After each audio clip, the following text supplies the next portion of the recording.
শেখের বাবা ছিলেন কাউরান বাজারের কুলি, টানতেন তরকারির বস্তা। অভাবের সংসারে খরচ জোগাতে নিজেও বাবার সঙ্গে করতেন কুলির কাজ। তবে হঠাৎ করেই বদলে যায় তার জীবন।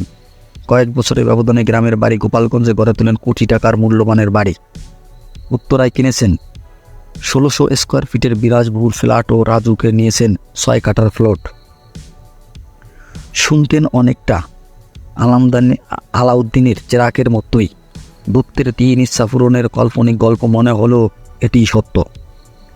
মূলত দাগী অপরাধী, আসামি, অবাঙালি এবং রোহিঙ্গাদের জাল জন্ম নিবন্ধন, জাল জাতীয় পরিচয়পত্র ও ভুয়া নাম ঠিকানা ব্যবহার করে রাজু শেখ বানিয়ে নিয়েছেন তার পাসপোর্ট। নিতেন মোটা অঙ্কের টাকা, আর এভাবেই ধীরে ধীরে আঙ্গুল ফুলে কলাগাছ হন তিনি। এই রাজুই জালিয়াতি করে মানুষের ভুয়া জন্ম নিবন্ধন, পরিচয়পত্র এবং পাসপোর্ট করে দেয়।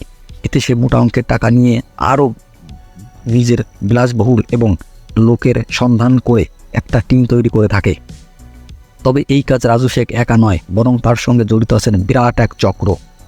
ঢাকা মেট্রোপলিটন গোয়েন্দা পুলিশ ডিবি দীর্ঘ ৩ মাস কঠোর অনুসন্ধান শেষে এই চক্রের ২৩ সদস্যকে ধরতে সক্ষম হয়েছে তারা। এর মধ্যে রয়েছে রোহিঙ্গা নারী পুরুষ যারা পাসপোর্ট করার জন্য ঢাকায় এসেছিলেন। আর গ্রেপ্তারদের মধ্যে রোহিঙ্গারা হলেন সলিমা ওরফে সমীরা, মর্জিনা এবং রশিদুল। রোহিঙ্গা দালাল আইবু আলী ও মুস্তাকিম। আমছার সদস্য ২ জন হলেন বিভিন্ন দেশ থেকে আসা